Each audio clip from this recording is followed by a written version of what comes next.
Selamat pagi. Selamat pagi waktu Indonesia Tengah. Sebelumnya kami memohon maaf atas segala kendala yang terjadi saat acara ini akan dimulai dan saat dimulai. Jadi pertama-tama marilah kita memanjatkan puji dan syukur kehadirat Allah Subhanahu wa taala yang atas berkat rahmat dan limpahannya kita bisa sama-sama berkumpul pada pagi hari ini secara virtual untuk menimba ilmu, dan insya Allah ilmunya akan bermanfaat kepada kita dan memberikan banyak insight baru, terutama di bidang sistematika tumbuhan ini. Terima kasih juga kepada pemateri kita pada pagi hari ini, Kakanda Ibu Dr. Alin yang sudah menyempatkan diri untuk bergabung dan berbagi bersama kita semua, dan juga moderator kita Kakanda Engkar Rukmana, SSI MSI, yang juga sudah mau memandu acara atau memandu diskusi dan webinar kita pada pagi hari ini. Sebelumnya saya ingin mengundang dengan hormat Kakanda Andi Muhammad Maulana selaku perwakilan dari IKA Probio FMIPA UNM yang menjadi penyelenggara acara pada pagi hari ini untuk secara resmi membuka webinar kita pada pagi hari ini. Kepada Kakanda Andi Muhammad Maulana, kami persilahkan. Baik, terima kasih. Terima kasih Pak Adri dan teman-teman panitia. Bismillahirrahmanirrahim. Assalamualaikum warahmatullahi wabarakatuh. Mari kita bersyukur kepada Allah Subhanahu wa taala karena pada pagi menjelang siang ini kita diberikan kesehatan dan juga kesempatan dari sekian banyak alumni dan juga anggota yang ada di dalam grup. Kita masih diberikan waktu yang luang untuk bergabung dalam program rutin kita, yaitu webinar series yang diadakan oleh IKA Probio UNM. Dan salat kepada Nabiullah Muhammad SAW sebagai patron hidup kita ya di dunia sampai kita diberikan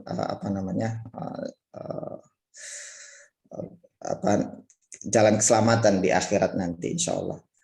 Nah, pada kesempatan ini saya ingin berterima kasih kepada pertama kepada panitia yang bekerja keras untuk terus melanjutkan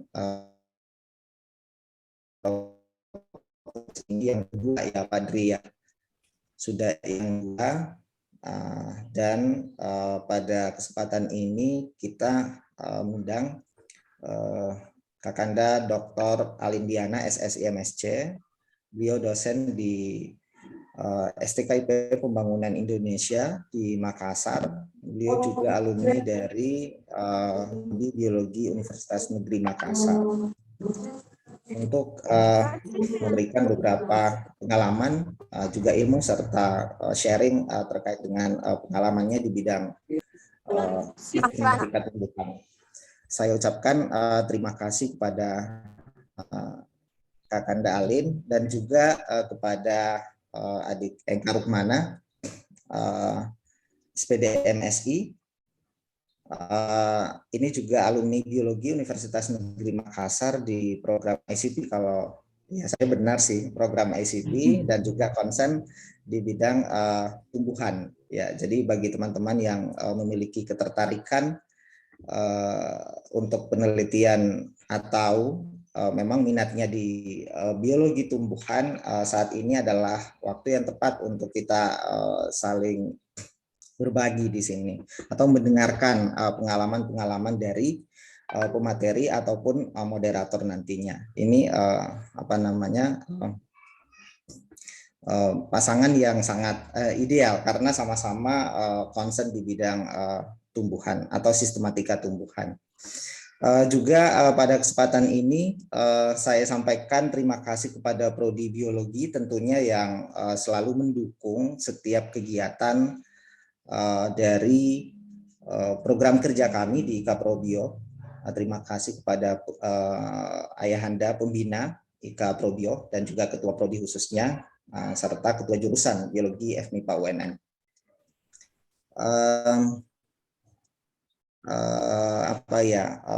saya harap semua peserta dapat mengikuti dengan nyaman dalam seminar ini, dan silahkan berdiskusi nantinya. Kita kedatangan pemateri yang sangat capable di bidangnya ya, seperti itu. Sepertinya cukup. Jadi saya juga menyampaikan permohonan maaf dari ketua kita Hasan, karena pada hari ini dan di waktu yang sama Hasan sedang ada kegiatan yang mungkin tidak bisa diwakilkan ya di kantornya, sehingga beliau berhalangan untuk membuka acara ini. Saya hanya penggantinya Hasan, jadi mohon maaf mungkin ada kekurangan, jadi saya maaf ya. Dan Pak Ketua menyampaikan selamat mengikuti webinar ini. Demikian dari saya, mohon maaf jika ada kekurangan atau kesalahan dalam menyampaikan sepatah kata ini. Saya mewakili seluruh pengurus dan juga panitia mengucapkan terima kasih atas partisipasinya, dan mohon maaf jika nanti di saat berjalannya acara ada kendala-kendala atau kekurangan, mohon dimaafkan. Demikian, billahi taufiq wal hidayah. Assalamualaikum warahmatullahi wabarakatuh. Waalaikumsalam warahmatullahi wabarakatuh. Terima kasih kepada Kakanda Andi Muhammad Maulana yang sudah membuka webinar pada pagi hari ini secara resmi. Selanjutnya saya serahkan kepada Kakanda Tengkar Rukmana untuk memandu jalannya webinar kita pada pagi hari ini. Tapi sebelumnya saya ingatkan kepada peserta, dimohon kesediaannya untuk menonaktifkan mikrofonnya selama acara presentasi maupun pada saat sesi tanya jawab nanti, untuk demi kelancaran diskusi dan webinar kita pada pagi hari ini. Saya serahkan langsung kepada Kak Angka. Ya baik, Assalamualaikum warahmatullahi wabarakatuh. Waalaikumsalam warahmatullahi wabarakatuh. Sebelumnya izinkan saya memperkenalkan diri terlebih dahulu. Kenalkan, nama saya Engka Rukmana. Saya di sini selaku moderator untuk memandu kegiatan webinar untuk seri yang kedua ini dengan tema plan sistematik atau sistematika tumbuhan. Sebelumnya, saya akan membacakan peraturan webinar terlebih dahulu. Yang pertama, untuk setiap peserta harus mematikan mikrofon selama materi berlangsung. Yang kedua, untuk sesi tanya jawab, peserta boleh bertanya melalui kolom chat, dan setiap sesinya dipersilakan untuk satu pertanyaan. Dan selanjutnya untuk absensi akan dilakukan sebanyak 2 kali, yaitu di awal dan di akhir webinar. Oke. Selanjutnya di tengah-tengah kita sudah ada seorang materi kakanda kita yang mungkin sudah tidak asing lagi bagi kita semua. Izinkan saya untuk memperkenalkan profil beliau. Beliau dengan nama lengkap Dr. Alin Liana, SSI, MSc. Beliau merupakan tenaga pengajar atau dosen di salah satu sekolah tinggi di Makassar, yaitu STKIP Pembangunan Indonesia. Jabatan saat ini beliau sebagai lektor di sana. Oke, untuk riwayat pendidikannya, pada tahun 2005 beliau S1 di UNM jurusan biologi. Selanjutnya melanjutkan kuliah di UGM S2 pada tahun 2010 mengambil jurusan biologi, dan pada tahun 2017 melanjutkan S3 di UGM di universitas yang sama mengambil jurusan ilmu biologi. Untuk pengalaman mengajar, beliau pernah dan saat ini mengampu mata kuliah biologi umum, genetika, filsafat ilmu, dan biologi molekuler. Beberapa karya ilmiah beliau pada tahun 2017, beliau melakukan penelitian dengan judul The Classification of Bambusa spp from Celebes based on the Micromorphological Character of Leaf Epidermis. Itu diterbitkan di Journal of Tropical Life Science. Di tahun yang sama, menerbitkan karya ilmiah dengan judul Bamboo Species from Flyer Island. Itu diterbitkan di Floribunda.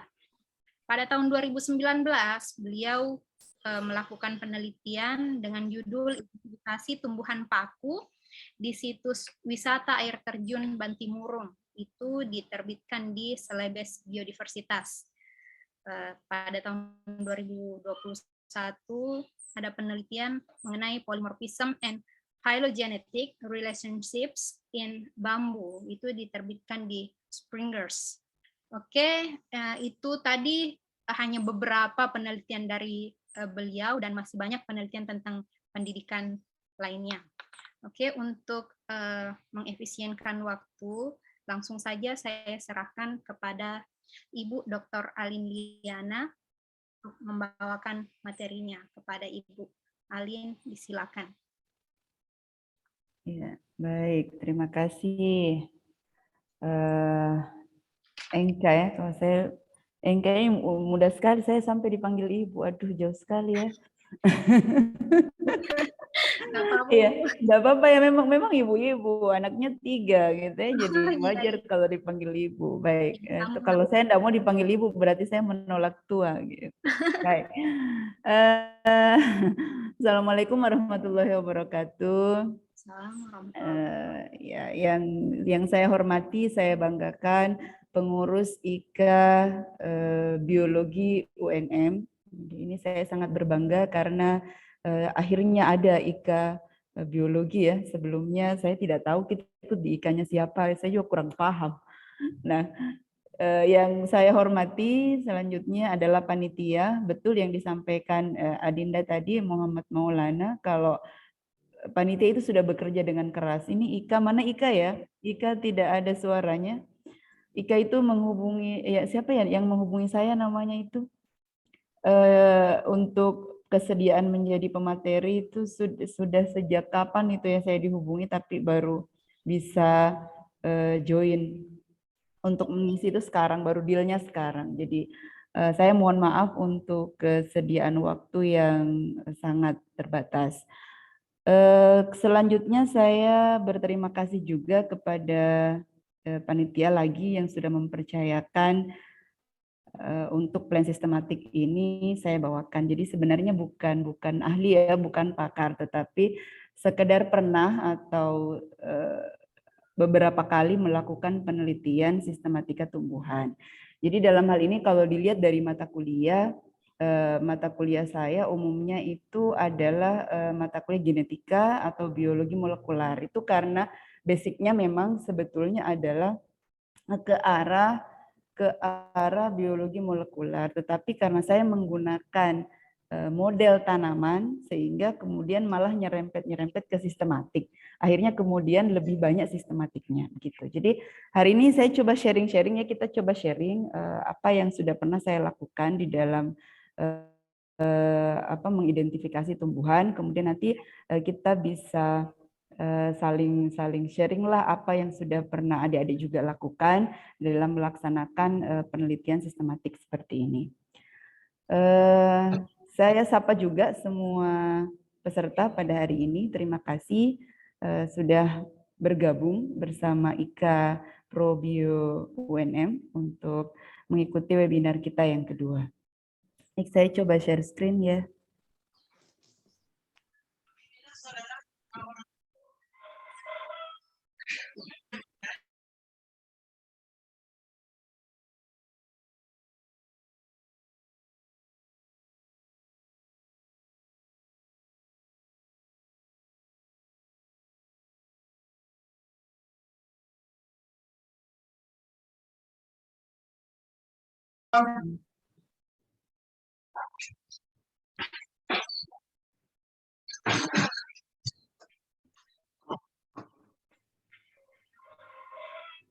Sudah terlihat ini PowerPoint-nya?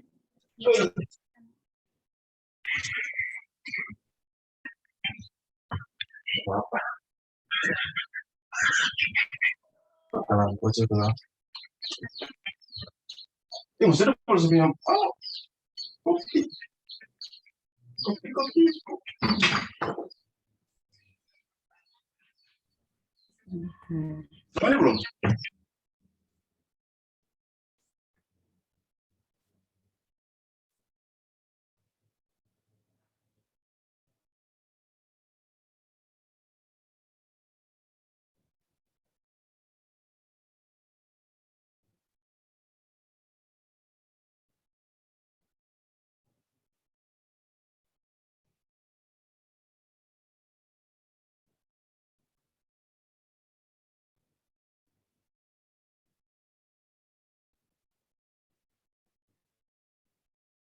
Sebentar.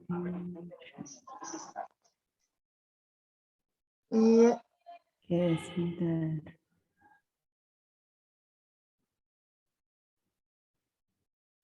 Ya.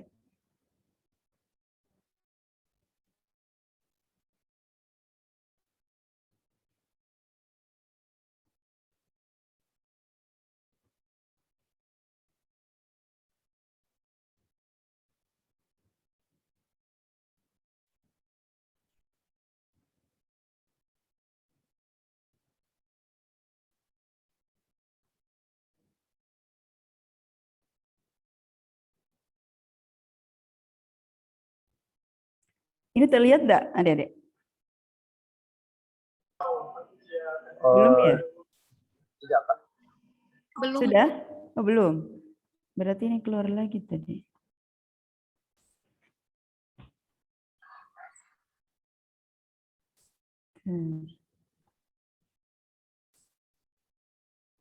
Oke, coba.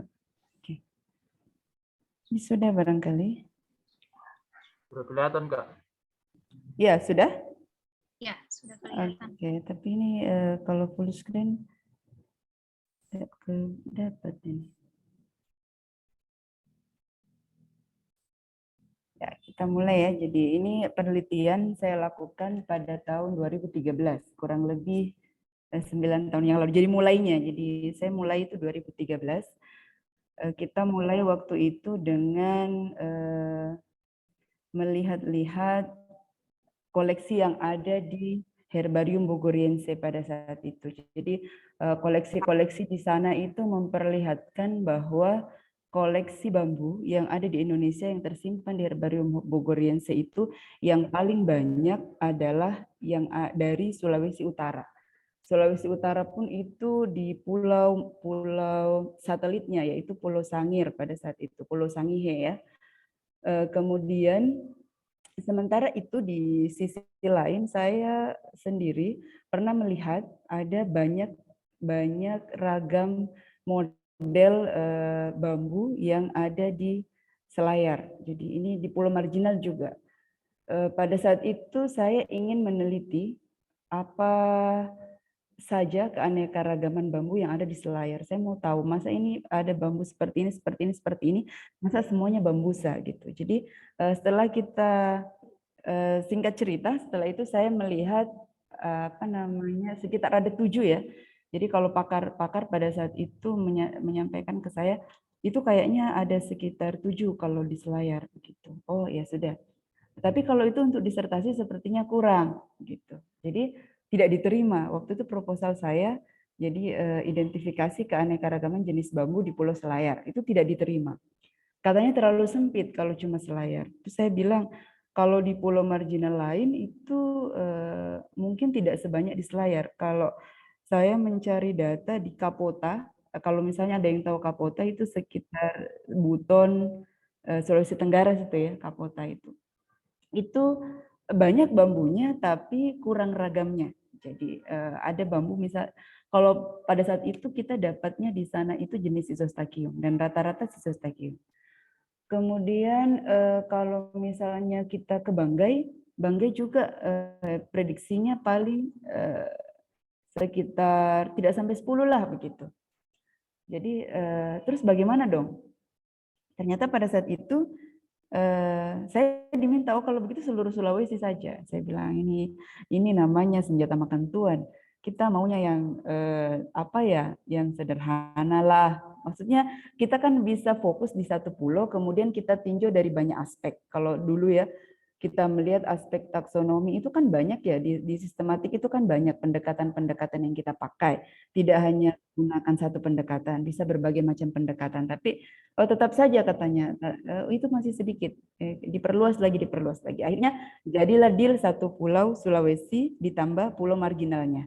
Jadi penelitian pada saat itu adalah karakterisasi molekular ya, karakterisasi molekular untuk bambu di Pulau Sulawesi dan sekitarnya. Nah, muncul lagi persoalan. Kalau kamu mau karakterisasi molekular, itu kamu mau pakai karakter apa? Begitu. Saya katakan, oh saya cari dulu. Karena pada saat itu penelitian bambu banyak, tetapi kurang kalau kita melihat ke aras molekular. Saya juga ditegur oleh pakar bambu pada saat itu, disampaikan kenapa harus dengan molekular. Sementara kita bisa cukup meneliti bambu dengan menggunakan karakter morfologi misalnya seperti itu. Kita lihat nanti perjalanannya. Ya. Ini untuk sistematika. Kalau yang tidak begitu tertarik dengan sistematik dan ikut di dalam webinar ini ya, saya jelaskan sedikit dulu. Kadang kita menyebut sistematik itu sebagai taksonomi, kadang kita menyebutnya sebagai sistematik, kadang sistematik dan taksonomi bertukar. Sebenarnya mana sih yang betul? Jadi ini bukan persoalan mana yang betul atau mana yang salah, tetapi para pakar itu melakukannya seperti apa sehingga dia disebut taksonomi, kemudian dilakukan seperti apa sehingga disebut sistematik, dan dilakukan seperti apa sehingga nanti disebutnya biosistematik. Jadi ada tiga hal itu yang biasanya saling beririsan kalau kita membahas di dalam sistematik. Jadi yang pertama ada taksonomi.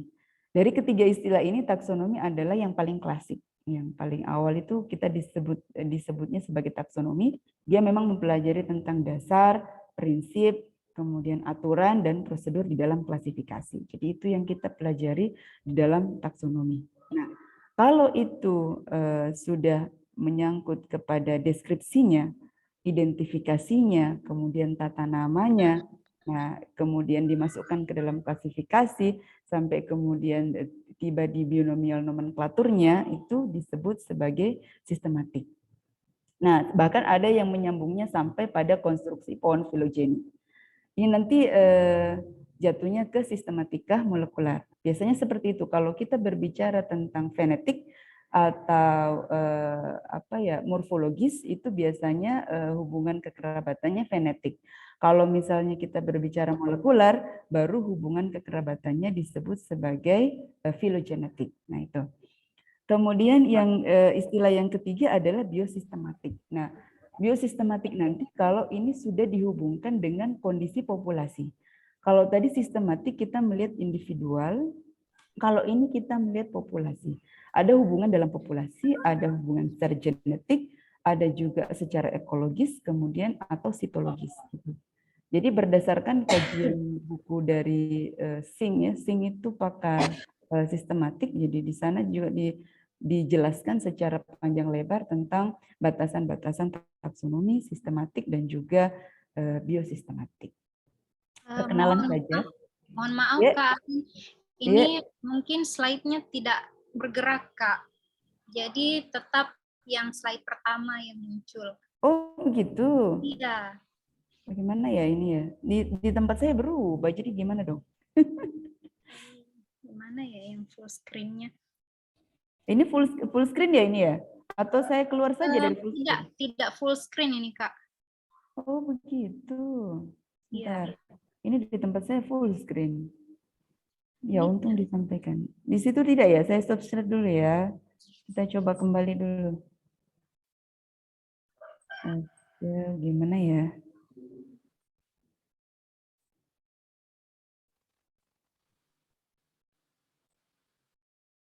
Oke. Ini kalau saya share screen, ini tampilan yang bawahnya itu ikut terus. Oh, Iya, dia ikut terus. Saya enggak tahu kenapa ini bisa begini. Kalau begini, kursornya kelihatan, iya. Kelihatan tapi tidak bergerak ininya. atau saya kirim ya filenya ya. Terus di-share sama siapa yang bisa share? Ya, Siapa operatornya tahu dulu. laptop saya yang lambat. Bentar Oke, ya. oke. Saya kirim kemana ini? Ke yang Operatornya ya siapa operatornya? Atau Wiwik ya, Wiwik bisa? saya Atau kirim ke Padri. WA siapa ini?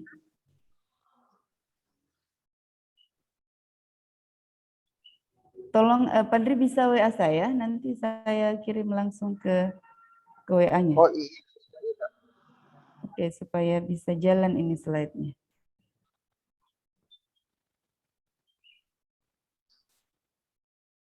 Memang ini jaringannya saya yang lambat. Padahal ini saya pakai apa namanya? WiFi ini, padahal bukan pakai tetheringan. Biasanya saya suka pakai tetheringan karena lebih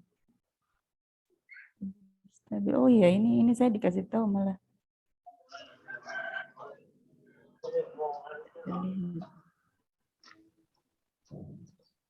Sebentar ya, adik-adik. Aduh, maaf.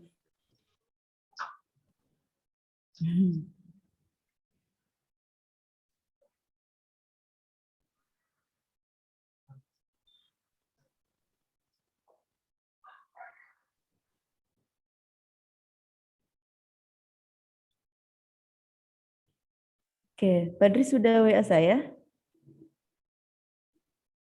Sudah Kak. Bentar. Ini tidak. Yang mana nomor tadi? Oke. Bentar, saya kirim dulu.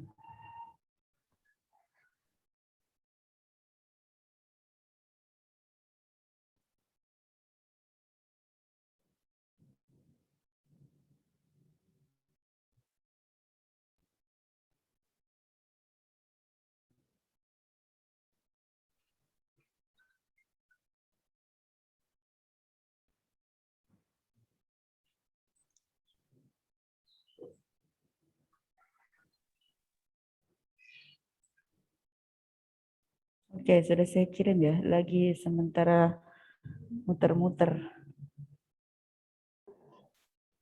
Iya Kak. Sementara langsung.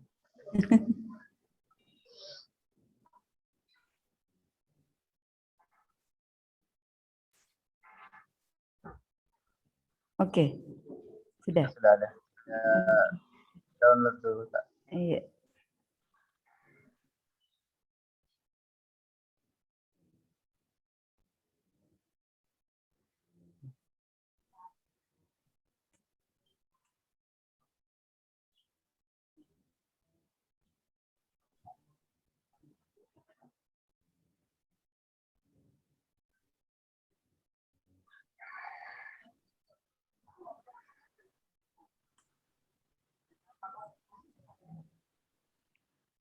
Sudah bisa Kak.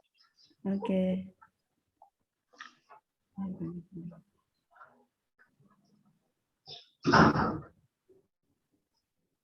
Oke, sudah Ya. kelihatan. Baik, slide berikutnya, Dek. Oh, ini laptop saya betul. Terlalu ini laptopnya. Terlalu manja. Oke, baik. Berikutnya lagi, jadi plan sistematik itu berkisarnya antara taksonomi, kemudian sistematik dan biosistematik. Nah, ini berbagai pendekatan yang sering dilakukan di dalam sistematika tumbuhan. Jadi, kalau dulu dalam sistematika klasik, orang itu melakukan atau menyusun hubungan kekerabatan itu dengan pendekatan morfologis atau paling banter morfologis dan anatomis. Nah, kalau sekarang ada banyak pendekatan. Jadi ada yang melakukan pendekatan dengan kromosom, misalnya dengan membuat karyotype, kemudian dilihat atau jumlah kromosomnya, atau bentuk kromosomnya, dan lain-lain, struktur kromosom, kemudian embriologi, kesamaan pada masa embrio, dengan kemudian palinologi dengan karakteristik sel kelamin ya, putik atau benang sari. Kemudian polen dia palinologi. Kemudian kemotaksonomi itu dengan struktur kimia. Jadi ada juga yang menjadikan sebagai struktur kimia yang tersusun di dalam satu tumbuhan itu sebagai parameter dalam menyusun taksonomi. Nah, yang saya berikan bold warna orange itu yang morfologis, anatomi, mikromorfologi, dan ultrastruktur, kemudian sistematika molekuler, itu yang saya lakukan di dalam identifikasi bambu yang saya lakukan. Jadi ada 4 karakter yang kita pakai untuk mengidentifikasi bambu di Sulawesi. Baik, lanjut. Ya, jadi ini batasan kajiannya ya. Jadi ada 3 kalau di sini yang muncul. Lanjut lagi. Iya.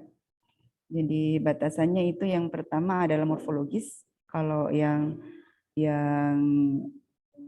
paling atas itu ya morfologi. Jadi kita melihat karakter-karakter morfologi pada bambu. Jadi akhirnya karena setelah tadi ya cerita saya di awal bahwa bambu itu luas sekali, kemudian diperluas tempatnya, kajiannya diperluas menjadi dari ujung Sulawesi, ujung utara, ujung selatan, kemudian ujung barat, ujung timur. Karena diperluas kajiannya maka bambunya yang dipersempit. Awalnya seluruh bambu, kemudian dibatasi menjadi hanya bambusa saja. Jadi dulunya itu kalau kita praktikum atau main dengan teman-teman waktu S1 dulu, kita tahunya kalau bambu ya bambusa gitu. Padahal bambu itu banyak. Ada bambu dendrocalamus, ada gigantocloa, ada dinocloa, kemudian banyak pseudosasa, ada neololeba, mungkin ada sekitar 14 gitu, genus bambu yang ada di Indonesia. Itu genusnya. Kalau jenisnya jauh lebih banyak lagi. Nah, kemudian yang kedua adalah karakter anatomi. Ini karakter anatomi kita gabung ya antara anatomi dengan mikromorfologi karena mikromorfologi yang juga diamati dengan mikroskop. Jadi ini yang pengamatan kedua menggunakan mikroskop. Lalu yang ketiga adalah pendekatan molekular. Itu kita pakai penanda molekular dan juga kita pakai satunya sekuen ya. Yang satu kita pakai untuk sebatas untuk SSR ya, penanda molekuler saja, yang satunya dengan menggunakan ITS. Baik, lanjut, Dek. Ya, jadi ini titiknya ya, 13 stasiun sampling dari Sangir, kemudian Manado, Gorontalo, Luwuk, Banggai, Mamasa, Palopo, Toraja, Enrekang, Maros, Kendari, Kapota, dan Selayar yang terakhir. Jadi keempat pulau marginal itu ikut di dalamnya. Kita ke Sangir, kita ke Banggai, yang ke Kapota itu mahasiswa saya, kemudian ke Selayar. Jadi ada 2 yang saya sendiri, kemudian yang di Banggai ada kolektor, kemudian yang ke Kapota juga, yang ke Kapota mahasiswa. Nah, yang menarik adalah sebelum saya lupa ini, 3 kandidat spesies baru itu seluruhnya dari pulau marginal. Jadi tidak ada kandidat spesies baru bambusa yang berasal dari pulau utama. Nah itu kalau saya mau dengan mahasiswa saya mau kasih PR ini sebenarnya. Kenapa bisa di pulau marginal yang sebesar itu tidak ditemukan, atau mungkin ada tapi sulit kita temukan karena harus masuk ke hutan belantara untuk mendapatkannya. Tapi kenapa kalau di pulau marginal, pulaunya kecil tetapi bisa dapat kandidat spesies. Jadi saya sampai sekarang saya belum berani menyatakan itu spesies baru, tapi saya selalu bilang itu kandidat spesies baru. Baik, lanjut. Nah, ini karakter morfologi, ada 36 karakter morfologi yang saya pakai. Itu yang paling banyak sebenarnya di pelepah bulu. Pelepah bulu itu yang menempel pada bulunya. Kalau yang ini yang ada di slide ini adalah buluh. Jadi kalau buluh itu saya pakai 10 karakter.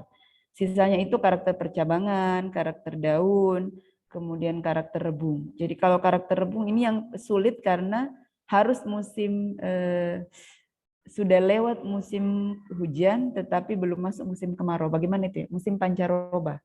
Jadi baru kita bisa dapatkan memang yang rebung yang sudah tinggi-tinggi. Kalau baru mulai musim hujan, rebungnya pendek-pendek. Nanti kalau rebungnya sudah mulai tinggi, ada lagi ancaman. Ancaman dari penjual sayur dan ancaman dari yang satu lagi itu adalah hewan ternak. Jadi kalau ada orang yang memang suka makan rebung itu kadang-kadang kebunnya yang ada bambunya itu dipagar. Nah, saya lupa menyertakan foto bambu yang dipagar di sini. Karena ada juga bambu yang dia bikin pagar sendiri. Silakan slide berikutnya. Nah, ini yang paling kiri bambusa blumeana adalah bambu yang membuat pagar untuk dirinya sendiri. Jadi pada zaman dahulu kala, di zaman penjajahan itu menurut salah satu tokoh adat di Sangir, itu dia bilang dulu itu bambusa blumeana itu digunakan untuk menjadi benteng. Jadi dia pakai benteng ditanam di perbatasan, itu ditanam karena ini berduri. Ini yang ranting-ranting yang mengelilingi bambu itu berduri. Kita tidak bisa menembus ke dalam. Itu sangat dia sangat padat. Kemudian untuk sampai ke dalam bentengnya itu sulit. Kemudian ini banyak ularnya. Kalau bambu yang seperti ini biasanya di bawah-bawah kan teduh ya, itu banyak ularnya. Termasuk yang di Maros waktu itu di kampungnya Baso, pasti kenal ya kalau sama Baso ya. Orang Maros itu saya diberikan spot waktu itu ada ular di situ di spot yang di Maros. Kemudian ini semua bambusa, tetapi bentuk bulunya beda. Ada yang kuning, ada yang hijau, kemudian ada yang bertotol-totol pada saat kering. Ini yang paling kanan ini ada totol-totol yang sudah coklat itu sudah kering, sudah tidak melekat lagi, sudah tidak menjadi tanaman, sudah siap untuk menjadi perabotan itu yang sebelah kanan yang saya kasih berdiri di sampingnya bambu yang masih hidup. Itu tujuannya untuk mengingatkan kepada saya bahwa yang hidup itu masih hijau, kemudian nanti ada hitam-hitamnya. Kalau sudah ditebang, sudah dipanen, itu nanti dia bisa mencoklat, menghasilkan spot yang laku dijual. Gitu. Baik, silakan dilanjutkan. Itu beberapa di antaranya. Baik, nah ini adalah hasil karakter morfologis yang dihasilkan dengan menggunakan 36 karakter. Jadi kita waktu itu dapatnya 57 aksesi kalau tidak salah. Jadi ada 57 aksesi itu semuanya di running. Nah, jadi yang jadi outgroup pada saat itu adalah Neololeba. Jadi menurut informasi sebelumnya, dulunya itu Neololeba atra, kemudian Dendrocalamus asper, Gigontocloa ater, dan bambusa itu satu kerabat. Lalu kemudian dengan berkembangnya taksonomi, kemudian banyak menggunakan ciri-ciri organ vegetatif, itu kemudian lalu ditera lagi dan akhirnya terpisah antara bambusa, kemudian Dendrocalamus, Gigantocloa, dan juga Neololeba. Itu akhirnya terpisah sendiri-sendiri. Nah, kenapa sih tidak menggunakan bunga? Jadi mungkin ada yang bertanya, karena biasanya kalau plan sistematik itu identik dengan menggunakan bunga. Karena bunga adalah karakter yang paling istilahnya dia itu stabil ya, kalau karakter bunga. Nah, tapi kalau di bambu itu jarang berbunga. Bambu itu berbunganya itu 7 tahun.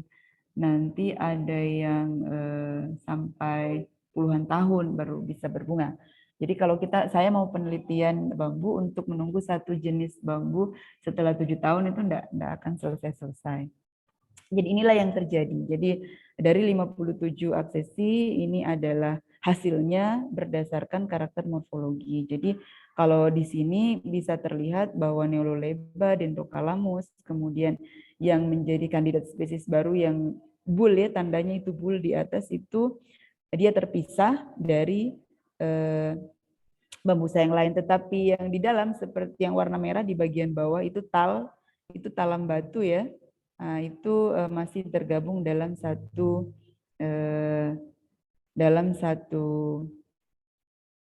keluarga dengan bambusa yang lain. Itu kalau secara morfologis. Baik, silakan dilanjutkan. Nanti Engka saya dikasih tahu ya kalau waktunya habis. Iya, Ibu. Iya. Kemudian PCA morfologis. Jadi BCI itu digunakan untuk mengetahui karakter apa yang paling dominan dalam pembentukan atau dalam pemisahan spesies. Gitu ya. Jadi ada karakter yang mengumpul di situ, yang paling besar perannya adalah warna dasar bulu. Jadi warna dasar bulu itu tadi warnanya ya, ada yang warna kuning, ada yang warna hijau, kemudian totol, kemudian duri, dan arah cabang. Jadi ada memang bambu yang punya duri, kalau secara apa ya, secara morfologis itu tadi durinya berbeda dari yang lain. Kalau kita lihat durinya, kita sudah langsung tahu ini Blumeana. Kemudian juga yang ada totolnya, oh kita langsung tahu ini Maculata gitu. Jadi itu karakter-karakter yang membangun sehingga dia terpisah dari jenis yang lain. Itu kita menggunakan analisis principal coordinate analysis. Lanjut. Oke. Nah, sekarang kita lanjut ke karakter anatomi. Jadi ini karakter anatomi yang kita pakai. Ini kami itu meneliti mulai dari anatomi yang memang pakai mikroskop cahaya sampai anatomi yang menggunakan SEM. Jadi anatomi yang menggunakan SEM itu disebutnya sebagai mikromorfologi, bukan sebagai anatomi. Begitu ya. Jadi ini kita sempat ada perbedaan pendapat antara peneliti senior dengan kita yang muda-muda pada saat itu ya. Jadi maunya mereka itu namanya tetap anatomi karena kita tidak bisa langsung melihatnya. Tetapi jurnal-jurnal menyebutnya itu sebagai mikromorfologi. Jadi ultrastruktur ya. Ultrastruktur itu kalau orang anatomi mengakuinya sebagai anatomi. Jadi makanya dia memisahkan diri bukan sebagai karakter anatomi tetapi karakter mikromorfologi dan ultrastruktur. Baik. Nah, yang pertama ini adalah gambar 1A dan 1B itu adalah Priskel. Kalau bahasa Indonesia kita sebutnya spina kalau tidak salah. Spina kalau bahasa Priskel itu bahasa anatomi ya. Priskel bahasa anatomi. Kemudian bicellular microhair ini 1C, 1CC dan 1D itu adalah bicellular microhair atau bisa juga disebut rambut mikro. Kemudian yang nomor 2 itu adalah sel silika. Silika body itu yang selalu menandai sel-sel bambu. Kemudian yang nomor 3 adalah pola trikom strukturnya. Kemudian nomor 4 itu adalah bulliform cell. Bulliform cell itu yang khas ada di monokotil ya. Kemudian yang kelima ini susunan sel panjang. Dan yang keenam itu apabila terjadi pembelahan bukan pembelahan, apabila terjadi penyayatan secara apa ya namanya ini transversal ya, yang tegak lurus itu. Jadi mulai dari epidermis atas sampai epidermis bawah itu kita potong, itu kemudian menghasilkan sayatan seperti ini, seperti yang nomor 6. Nah, apa hasilnya? Ini di bambu secara umum ya. Yang beginian ini sudah diteliti sejak tahun 62.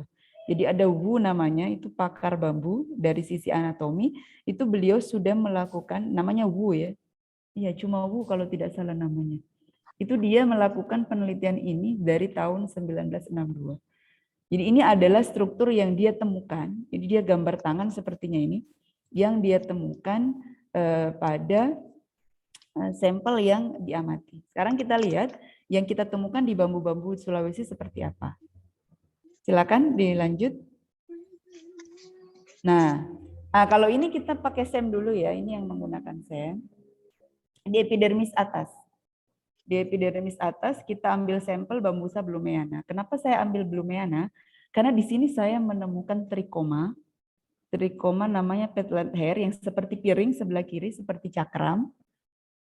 Ya, itu petlet hair itu iya betul yang itu belum pernah ditemukan pada penelitian bambu sebelumnya.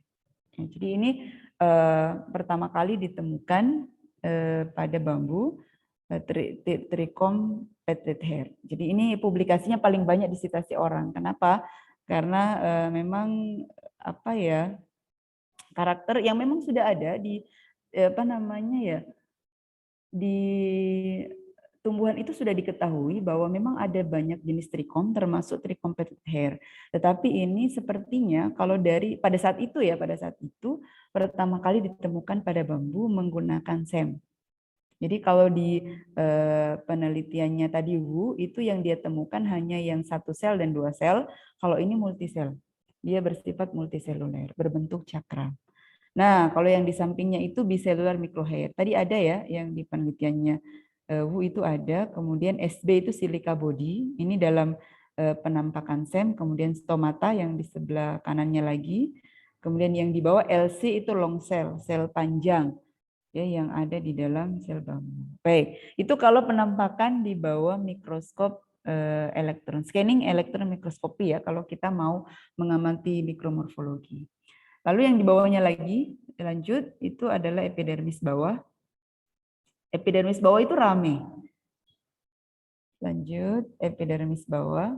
Nah ini epidermis bawah ini ramai sekali, banyak sekali priskel. Ini gatal ya kalau ini yang membuat daun bambu itu kalau dipegang menjadi gatal di tangan. Itu gatalnya itu karena trichomnya. Gitu. Jadi di bawah ini priskel, kemudian papillae misalnya kalau bahasa anatominya. Kemudian banyak ya ada bicellular microhair. Ini adalah penampakan anatomi di bagian bawah pada daun Bambusa blumiana. Oke, sekarang lanjut. Nah, ini kalau kita mengamati menggunakan mikroskop biasa.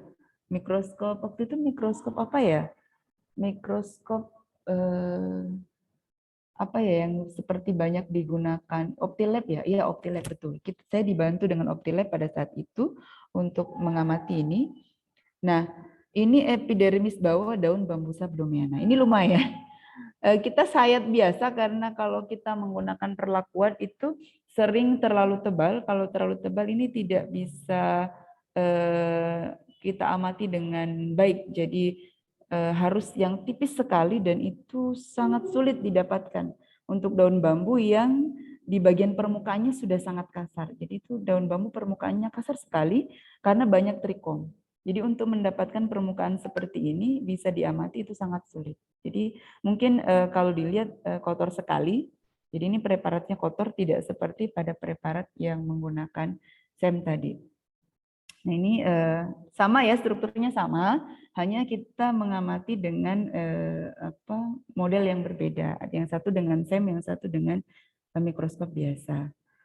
Baik, lanjut. Selanjutnya, nah ini yang tadi disayat ya, berdasarkan sayatan melintang, kita melihat mulai dari epidermis atas dan epidermis bawah. Nah, ini banyak sekali karakter yang bisa dipakai di sini. Sayangnya, pada saat saya menyusun hubungan kekerabatan itu saya tidak masukkan. Jadi saya tidak masukkan ini hasil dari sayatan melintangnya. Kenapa?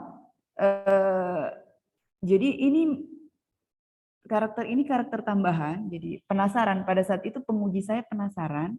Coba kamu sayat melintang deh. Siapa tahu di situ kamu bisa menemukan karakter yang lain yang bisa kamu masukkan. Nah, karena ini sampelnya sudah berumur kurang lebih 3 tahun atau 2-3 tahun lah pada saat itu. Karena saya ke lapangan 2014. Kemudian ini saya diminta untuk menyayat itu awal 2017. Jadi lumayan lama, sehingga ada sampel yang tidak lengkap. Jadi ada yang hasil sayatannya tidak lengkap, sehingga tidak bisa dimasukkan sebagai karakter untuk menyusun plan sistematikanya. Jadi seperti itu ya hadirin sekalian, ini saya peserta webinar sekalian. Jadi kalau misalnya satu karakter itu tidak ada di dalam hasil dari observasi kita, itu sudah tidak bisa dipakai untuk menyusun taksonominya, menyusun sistematikanya itu tidak bisa dipakai. Jadi karakter itu harus lengkap. Kalau kita menggunakan karakter misalnya seperti yang Priskel ya, misalnya karakter spina, maka semua sampel yang kita ukur itu harus jelas bahwa bagian yang biasanya ada spina di situ itu memang terfoto dengan baik atau tersampling dengan baik. Kan ada yang ada spinanya, ada yang tidak ada begitu. Jadi kita tidak bisa mengarang. Seperti misalnya buliform cell. Semua sayatan yang kita buat harus lengkap buliform cell-nya. Kalau buliform cell-nya tidak lengkap, itu tidak bisa kita jadikan karakter. Nah, seperti itu kira-kira gambarannya. Lanjut untuk berikutnya. Ini kita coba juga untuk menganalisis karakter batang. Ini buluhnya saja, epidermis buluh.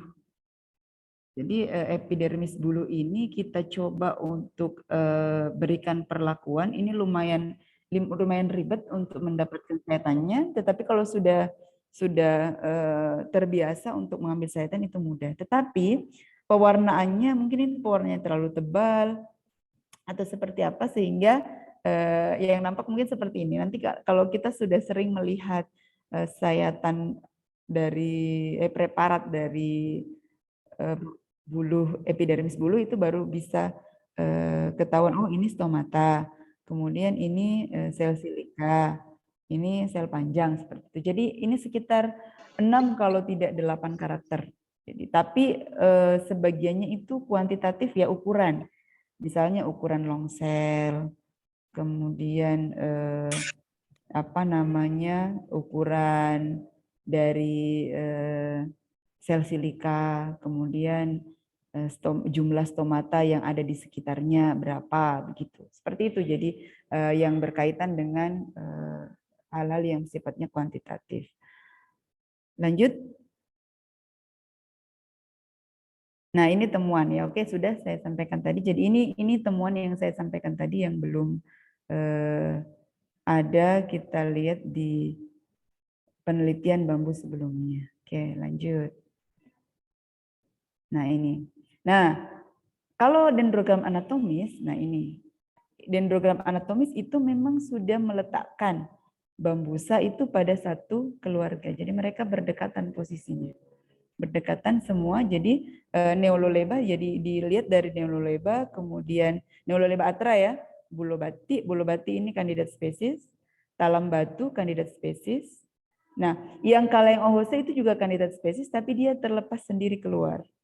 Jadi paling jauh di atas itu adalah Kaleng ohose, tapi tidak keluar dari keluarga bambu. Jadi yang di luar betul dari bambu adalah Dendrocalamus dan Gigantocloa. Nah, untuk alasan inilah sehingga di dalam disertasi saya menyimpulkan bahwa karakter anatomis itu yang paling dekat dengan hasil klasifikasi yang sudah digagas para ahli sebelumnya. Ini yang paling dekat sebetulnya. Jadi anatomis, karakter anatomis yang paling dekat. Peneliti yang lain, jadi ada dosen saya yang juga meneliti, beliau itu meneliti ikan. Nah, kami punya kesimpulan yang sama.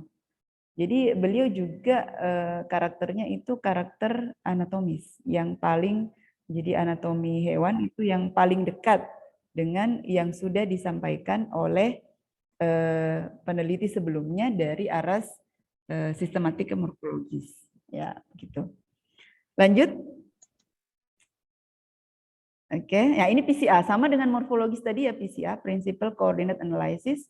Itu digunakan untuk melihat karakter apa sih sebenarnya yang paling dominan, yang menarik, apa sih gunanya itu? Gunanya itu untuk memberikan rekomendasi kepada peneliti selanjutnya. Kalau mau penelitian bambu, kemudian mau mengelompokkan, kamu pakai karakter ini begitu. Jadi karakter spina pada tulang daun dan juga pelted hair. Itu karakter yang paling menjadikan dia berbeda dari yang lain. Begitu, itu tarikan karakternya. Mohon maaf Ibu, waktunya 5 menit lagi ya. Baik, oke, lanjut. Nah, ini oke. Sekarang kita masuk ke yang molekular. Jadi molekular ini kita pakai dua pendekatan. Yang pertama saya pakai penanda molekular SSR. Awalnya kita coba 4 primer. Tapi dari 4 primer ini cuma primer BA18 yang paling adaptif dengan semua spesies yang kita uji. Oke, lanjut slide-nya. Nah, sehingga kita visualisasi yang primer 18 seperti ini bentuknya. Ya, jadi dia tervisualisasi dan polimorfik banget untuk semua spesies yang kita uji. Jadi kita ambil wakil Blumeana, ambil wakil maculata, vulgaris, striata, talam batu, kalaeng, itu tadi ya, yang jadi tidak digunakan. Saya tidak menggunakan identitas nama lain, kita tetap pakai nama daerahnya supaya tidak terlupa di dalamnya. Baik, lanjut. Ini yang ITS yang terakhir. Oke, ini dendrogramnya ya. Ini sangat berbeda. Kalau kita lihat dendrogramnya, dia masih terpisah-pisah. Meskipun kalau kita analisis secara dendrogram itu sebenarnya masih batas spesies dalam rentang genus yang sama. Memang tidak salah sebetulnya, cuman agak kurang pas kalau untuk digunakan sebagai pengurut klasifikasi. Lanjut. Oke, nah kemudian satu kali lagi diklik. Oke, satu kali lagi. Nah, jadi untuk ribosomal, untuk nuklear ribosomal DNA, jadi kita pakai ITS. Jadi saya mencoba menggunakan penanda ITS. Waktu itu kita primernya pakai ITS 1 dan ITS 4. Sebenarnya itu harusnya yang bisa dia amplifikasi adalah ITS 1, 58S dan ITS 2, tetapi ITS 2-nya banyak yang terpotong. Saya juga tidak tahu kenapa. Karena banyak yang terpotong sehingga saya potong sekalian. Akhirnya kita analisis supaya tidak meragukan, kita analisis saja yang ITS 1 dan 58S. Hasilnya seperti apa? Silakan slide berikutnya. Nah, rupanya ini saya baru tahu setelah saya membahas. Ternyata di bambu itu ada namanya pseudogen. Jadi ada yang teramplifikasi adalah ITS yang bersangkutan atau gen yang aktif, ada yang teramplifikasi itu adalah pseudogen. Ya, jadi ITS yang tipe 1, jadi ITS tipe 1 itu adalah yang aktif, jadi regen DNA yang aktif yang kita amplifikasi. Tapi kalau ITS yang tipe 2 itu adalah yang pseudogen. Pseudogen itu artinya dia paralog tetapi tidak fungsional. Iya, kalau yang tipe 1 yang fungsional. Akhirnya untuk ITS kita hanya menganalisis yang fungsional. Kalau yang tidak fungsional, yang paralog dalam yang pseudogen, kita tidak analisis. Nah, di sini kita dapat informasi lagi bahwa tidak semua kemudian yang kita sekuen itu nanti hasilnya akan sama. Ternyata setelah di running dengan yang ada di GenBank, ternyata di GenBank juga ada kejadian seperti itu. Kita lanjut slide berikutnya. Setelah dikonstruksi pohon filogeninya, nah lalu kemudian yang saya lanjutkan tipe 1 saja. Tipe 1 saja yang memang bukan pseudogen. Ya, jadi yang aktif saja. Nah, ini hasilnya terbagi menjadi 2 clade. Ada clade A ya yang kelihatan memisah sekali secara filogeni. Oke, jadi ini jadi yang di atas kita mencoba beberapa striata. Jadi striata saja itu dia terpisah dari striata yang lain. Nah, kemudian outgroupnya kelihatan jelas memisah berbeda. Oke, jadi ini masih banyak PR sebenarnya. Masih banyak misteri yang ada di filogeni bambu ini. Lanjut, ini terakhir sepertinya. Nah, kemudian kita mencoba lagi karena kita penasaran ya, saya penasaran. Kemudian saya cobalah posisi bambu Sulawesi dengan bambusa Sulawesi dengan bambusa yang lain. Nah, ternyata memang dia ada di keluarga bambusa, terbukti dengan filogeni yang kita lihat di layar ini. Namun kemudian tidak berdekatan.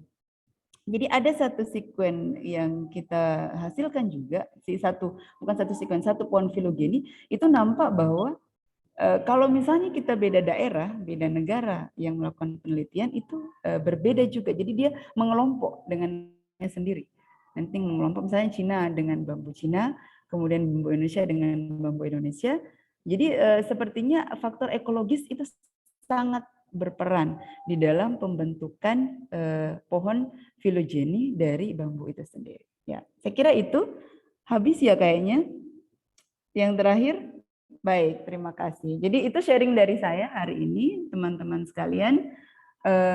Semoga bermanfaat. Jadi itu masih banyak misterinya. Barangkali ada yang mau melanjutkan atau ada yang mau join riset, misalnya yang di daerah mana itu mau melakukan penelitian bambu, kita bisa diskusi untuk apa molekular anatomi ataupun morfologinya. Tetapi kalau saya yang paling banyak sebenarnya kontribusinya itu adalah justru di anatomi, begitu. Demikian, terima kasih, saya kembalikan ke moderator. Oke, itu tadi materi sharing, lebih ke sharing sih mengenai tumbuhan bambu hasil disertasi dari Kak Alin Liana.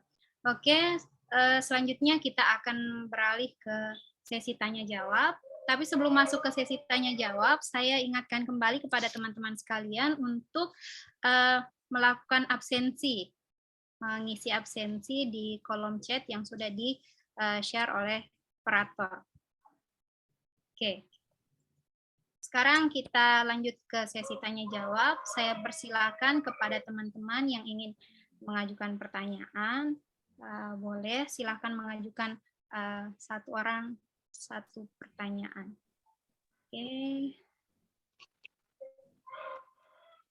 Oke, bisa bertanya secara langsung maupun menuliskan di kolom chat. Oke, sepertinya Saudara Muhammad Padri. Boleh, silahkan. Ya, terima kasih Ibu Moderator atas kesempatannya. Pertama-tama saya ingin berterima kasih kembali lagi sebagai seorang peserta bisa diberikan tambahan ilmu yang sangat menarik di pagi hari ini. Sebelumnya saya kenalan juga sama Kakanda Alin. Saya Muhammad Padrika, angkatan 2010.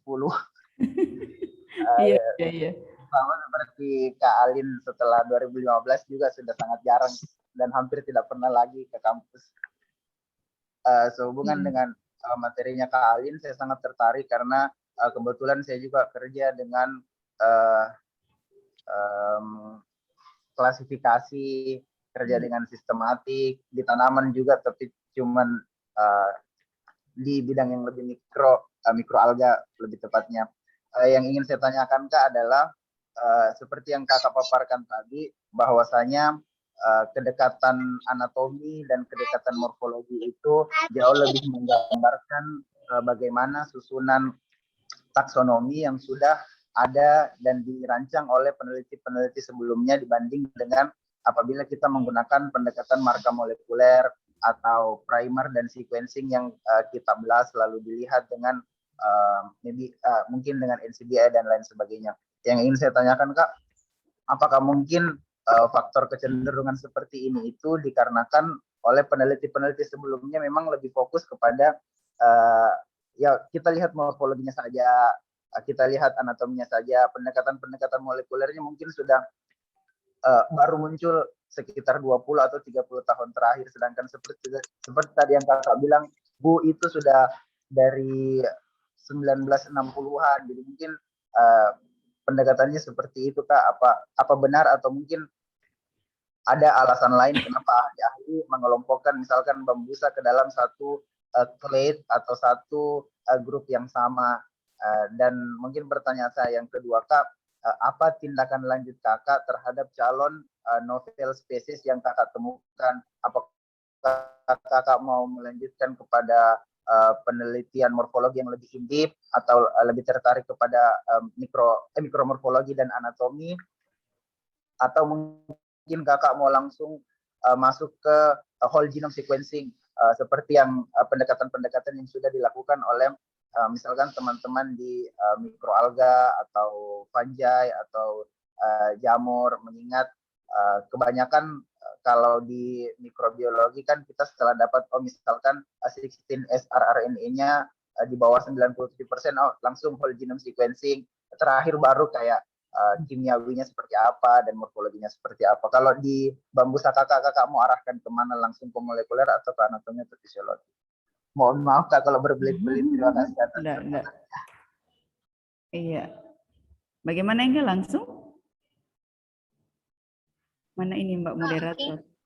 Mungkin bisa langsung Langsung dijawab. ya, karena tadi saya dengar cuma satu pertanyaan satu sesi. Baik, ini pertanyaannya bagus sekali. Jadi sejak penelitian ini selesai, sebetulnya setiap saya mengirim proposal itu proposalnya selalu ke arah molekular.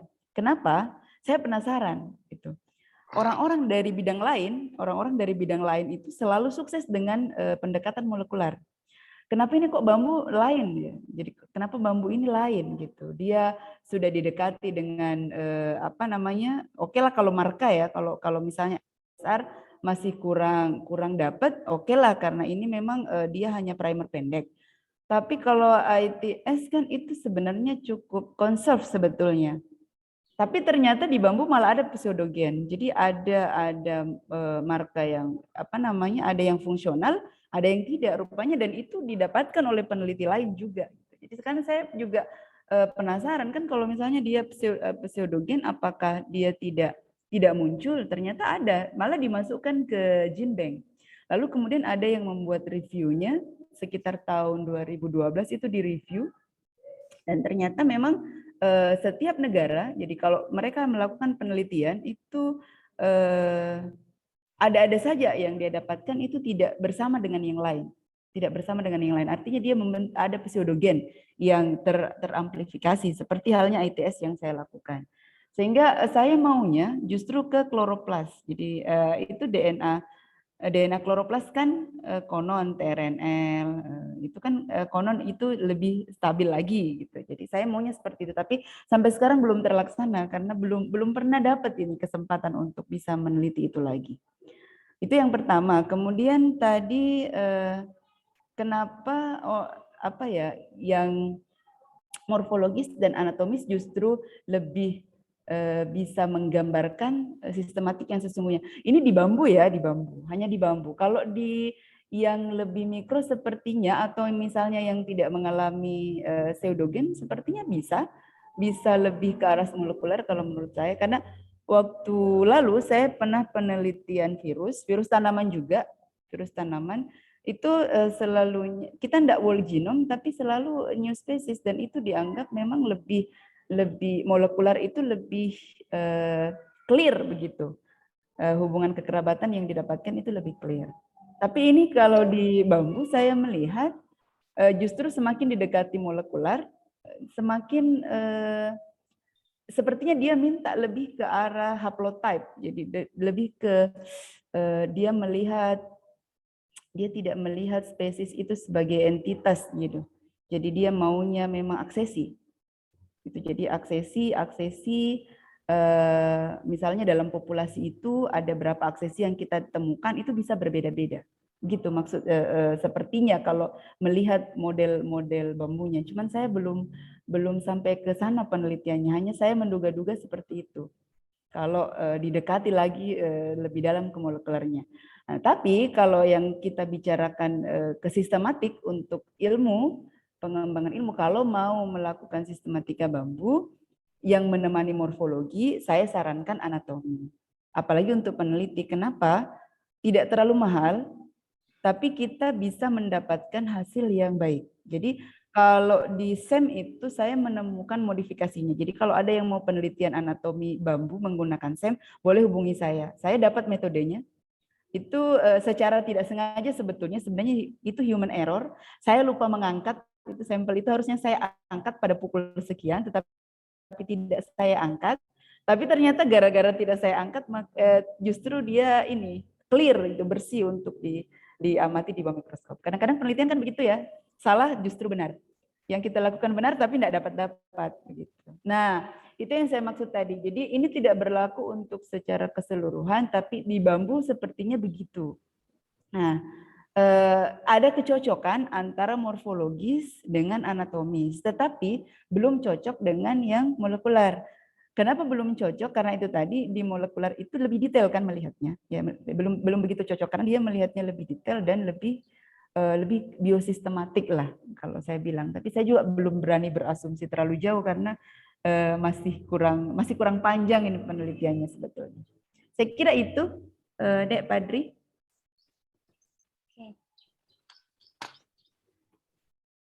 Oke, jelas ya Padri ya. Oke, Sekarang kita lanjut. Mungkin ada teman-teman yang lain yang ingin bertanya. Saya buka lagi untuk pertanyaan selanjutnya.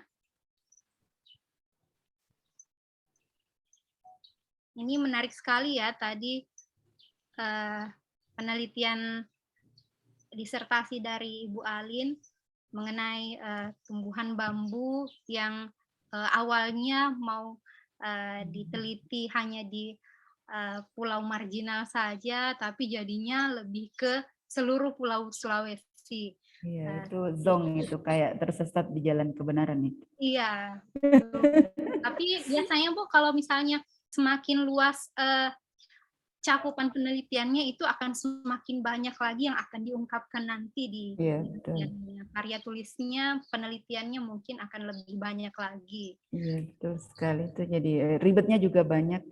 Iya, tidak apa namanya membahasnya itu ini mau dibahas, ini mau dibahas. Sampai sekarang publikasinya masih ada yang belum keluar. Saking maksudnya masih banyak gitu yang belum selesai, yang masih belum banyak. diungkapkan ya Bu ya. Iya, cuman ini kan kemarin kita dibatasi waktu dan harus selesai. Kalau enggak kita nombok. Iya betul. Itu juga sih kalau untuk kendalanya penelitian sekolah itu mesti tepat waktu ya Bu ya. Iya betul sekali. Ya ini yang penelitian sistematik, siapa tahu. Ya mungkin ada teman-teman lain yang ingin bertanya mungkin mengenai sistematika tumbuhan atau itu kenapa pakai pendekatan anatomi, kenapa pendekatan anatomi lebih apa ya, menunjukkan kekerabatan bambu atau bagaimana? Ada teman-teman lain yang mau bertanya mungkin? Oh iya, ini ada saudara Muhammad Hamzah Syawal. Oke, silakan. Assalamualaikum warahmatullahi wabarakatuh. Waalaikumsalam. Kayaknya saya kenal ini. Mohon maaf, saya off cam soalnya kameranya lagi jaringannya lagi kurang bagus. Iya, saya Muhammad Hamzah dari alumni pendidikan biologi ICP UNM. Dulu sekelas sama moderatornya ini yang luar biasa kalau masalah tumbuhan. Iya. Sekarang saya berkecimpung di dunia pendidikan. Nah, pengalaman-pengalaman kami selama mahasiswa ini agak tidak terlalu dekat sih dengan materinya sekarang. Cuma pengalaman kami selama mahasiswa adalah mata kuliah tumbuhan itu seperti momok buat kami. Jadi saya sendiri sampai ada mata kuliah tumbuhan yang saya sampai ulang sampai 3 kali program. Berbeda dengan saya yang passionnya memang di dunia tumbuhan. Kalau saya sendiri dan beberapa teman-teman itu seakan-akan bahwa apalagi masalah sistematika dan taksonomi itu seakan seperti susah sekali masuk di akalnya kami. Ya kalau pakai bahasa kasarnya susah sekali masuk di akalnya kami. Kayak ribet begitu. Jadi pertanyaan pertama adalah bagaimana, karena sekarang mungkin saya sudah tidak terlalu relate untuk bisa menguasai sistematika dan taksonomi, tapi bagaimana cara supaya saya nantinya bisa memotivasi siswa-siswa saya untuk memahami bahwa sistematika dan taksonomi ini menarik loh untuk mahasiswa yang utamanya yang masuk di dunia biologi.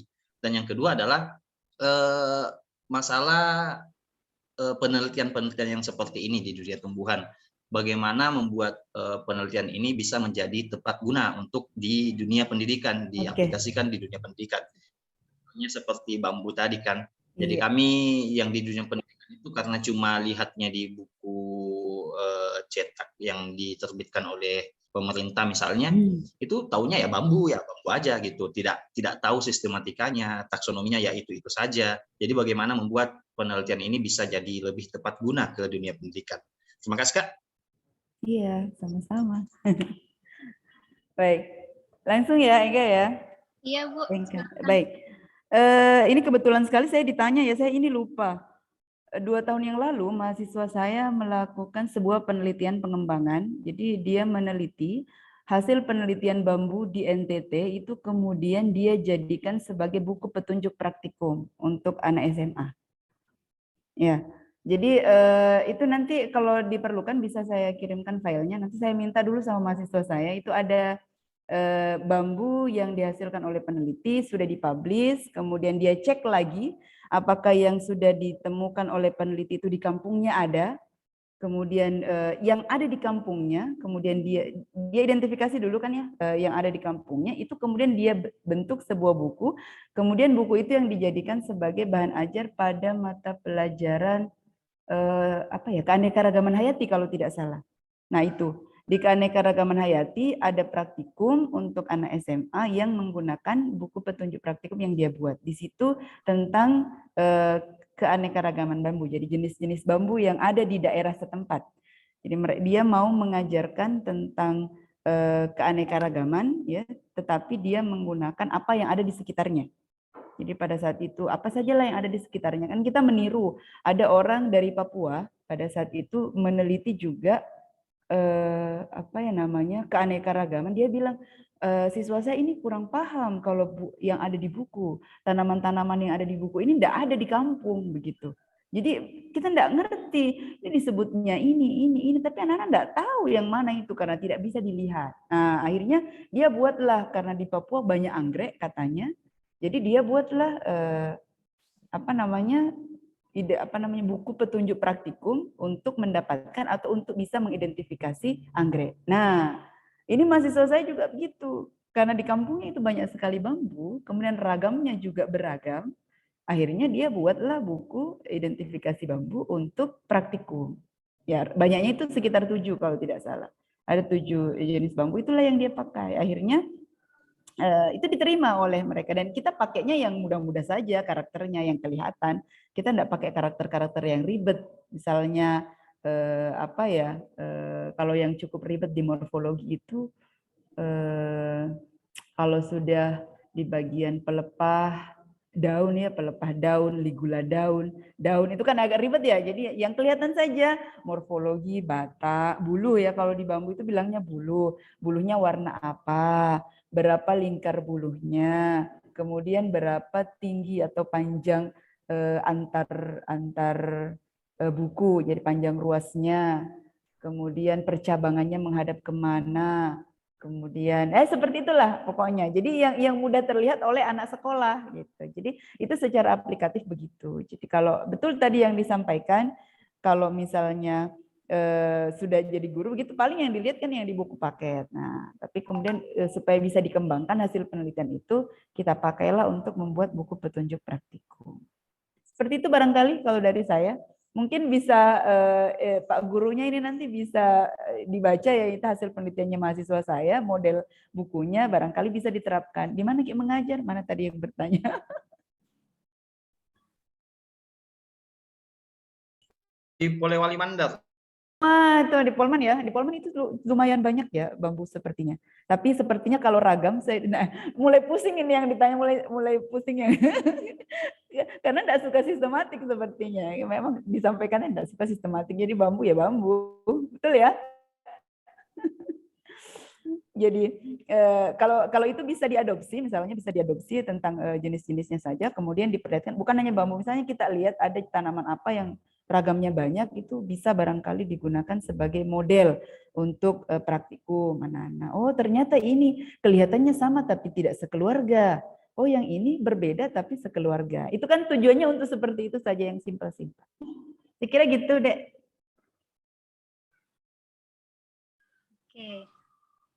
Oke ya, Saudara Anca ya. Oke, selanjutnya ini ada pertanyaan Bu dari di kolom chat dari Saudari Sri Wahyuningsih. Ini pertanyaan pertama, software yang digunakan Ibu dalam penentuan filogenetik itu menggunakan MegaX atau berbagai software lainnya. Selanjutnya untuk pertanyaan kedua, setelah menganalisis hubungan filogenetik, apakah ini dapat memberikan informasi ke masyarakat sebagai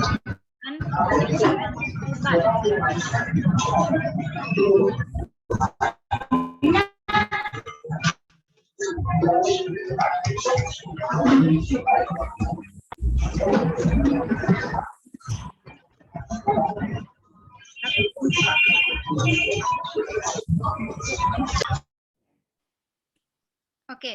Ya. Saya ulang ya Bu ya untuk pertanyaan. Tidak perlu kayaknya diulang, ini sudah terbaca. Oh, sudah terbaca. Nanti Oke. makan waktu kalau diulang. Oke. Baik, iya. Mega 10 ya, kalau saya dulu, ini kan penelitian sudah lama ya, saya masih pakai Mega 5 waktu itu. Sekarang sudah Mega 10 ya. Iya. Ini dalam waktu berapa tahun itu? 2017. Belum 5 tahun sudah naik meganya menjadi Mega 10. Ya.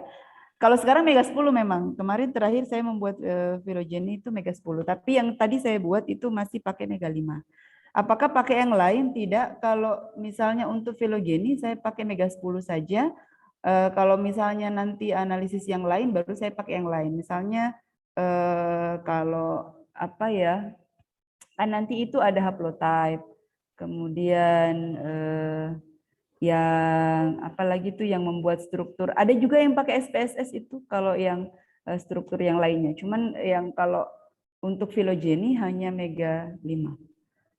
Terus kalau apa tadi yang kedua pertanyaannya tanaman obat. Kalau saya tidak ke arah tanaman obat ini penelitiannya. Jadi kalau yang saya tahu, jadi di bambu itu ada bambu kuning yang biasa dipakai obat. Cuman ada perbedaan pendapat antara beberapa peneliti yang saya temukan. Bambu yang kuning itu kan ada dua. Ada yang bambu sastriata, ada juga yang Schizostachyum brachicladum kuning. Nah, ini saya tidak tahu, bukan saya tidak tahu. Saya tidak tahu betul ya, saya tidak tahu yang mana yang sebetulnya dijadikan obat liver. Kalau di jurnal yang saya temukan di bagian barat sana, di sekitar Jawa Barat, itu bilangnya yang Schizostachyum brachicladum. Tapi kalau yang saya temukan di jurnal yang lain, itu justru yang dipakai adalah bambu sastriata. Nah, karena saya tidak mengkaji tentang bambu sebagai tanaman obat, maka itu saya ketahui sebagai informasi saja. Sampai sekarang saya tidak tahu mana yang sesungguhnya menjadi tanaman obat. Apakah yang brachicladum atau yang striata gitu. Jadi untuk aplikasi secara aplikatif itu malah belum sampai ke sana gitu. Gitu ya. Untuk pertanyaan yang pertama tadi. Terus ada lagi kayaknya yang dibawa ini. Iya Ibu, ini pertanyaan dari Oh, ternyata Baso ada. Halo Baso. Kenapa Baso ini tidak keluar suaranya? Ya, ini pertanyaannya mengenai SSR. SSR yang dilakukan. Sinkron dengan pengamatan morfologi dan morfologi taksonomi secara umum. Kalau SSR belum seluruhnya sinkron. Jika sinkron berapa persen tingkat sinkronisasinya? Kalau tingkat sinkronisasinya itu kalau saya bikin hubungannya itu sekitar 60-an% sepertinya kalau kita mau presentasikan. Saya ada sedikit pengalaman pada pisang untuk aplikasi SSR. Ternyata perbedaan hasil analisis taksonomi sangat signifikan. Memang, iya. Sementara ketika menggunakan marker molekuler yang validasinya rendah, rapid malah cukup sinkron apabila dibandingkan. Oke. Nah, ini dia kelemahannya kalau kita tidak whole genome ya. Nanti whole genome itu baru kita puas begitu rasanya. Karena kalau kita pakai marka ya yang di marka saja yang ini yang kena. Misalnya begini.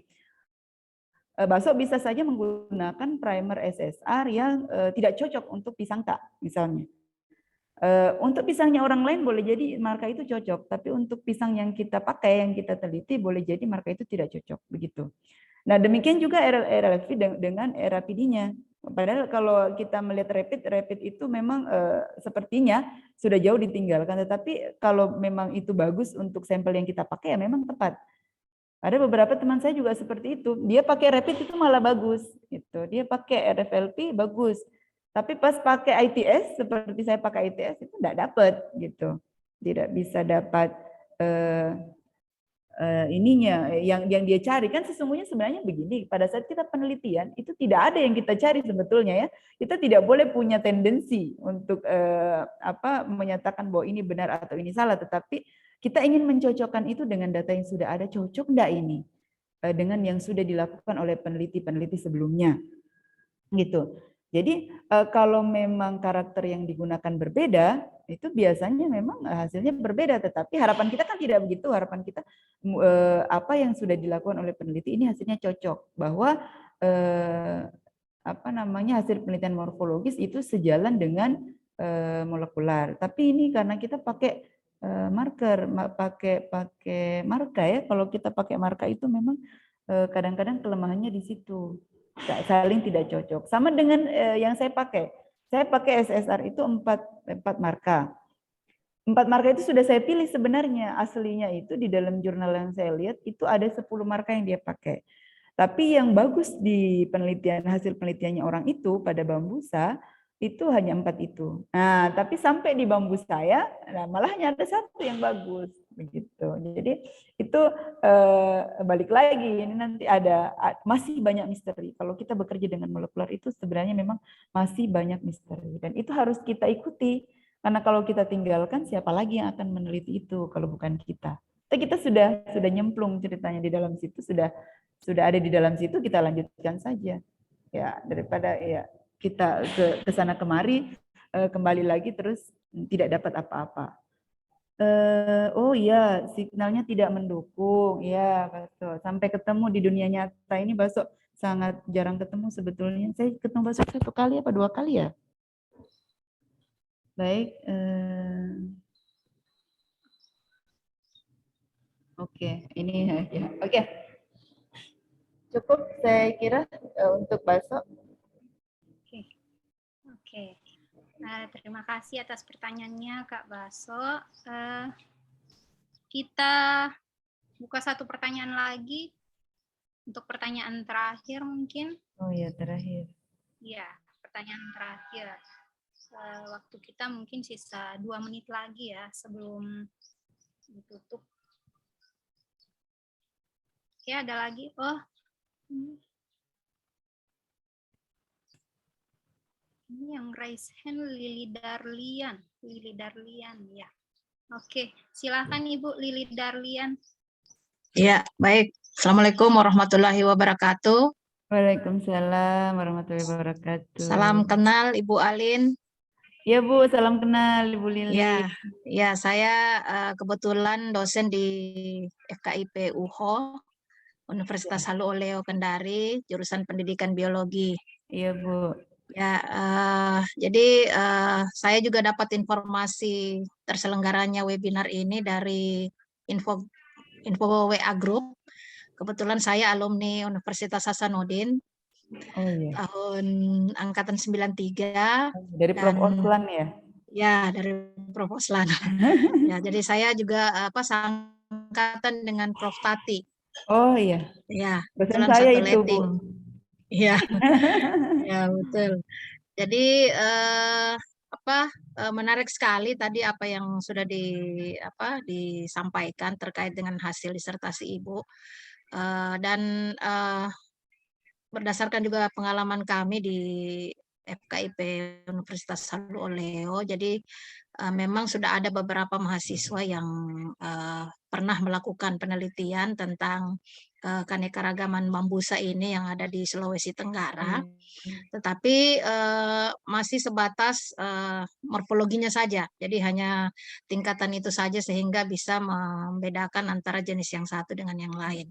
Gitu. Jadi masih kalau saya ikuti tadi itu dari hasil penelitian Ibu itu kan komplit ya, lengkap mulai dari morfologi, anatomi sampai molekulernya gitu, dan itu sebenarnya sangat menantang ya. Nah, hanya saja mungkin apakah di tingkat mahasiswa S1 itu ya untuk melakukan penelitian yang seperti Ibu itu kan kayaknya mungkin cukup berat ya. Ya gitu ya, jadi mungkin bisa dilakukan kalau mungkin mereka secara berkelompok ya atau tim mungkin ya Bu ya. bagian morfologinya, mungkin ada bagian anatominya, dan seperti itu supaya bisa menghasilkan satu hasil penelitian yang lengkap. Mungkin seperti itu ya. Jadi karena kalau mahasiswa S1 itu kan terbatas waktu, kemudian biaya dan sebagainya, kecuali mungkin mereka mengikut proyek penelitian dosen, mungkin seperti itu ya Bu ya.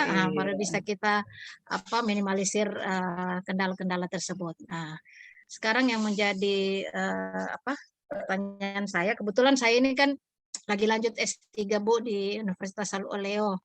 Oh iya. Ya, kemudian saya rencananya mengambil topik tentang keanekaragaman genetik tanaman padi asal Sulawesi Tenggara. Wah, itu juga ribet itu Bu. Iya, gitu. Itu Karena lebih ribet kebetulan daripada bambu Bu, kalau padi. ya, jadi Karena itu termasuk spesies yang tidak pernah selesai. iya, Ya kan?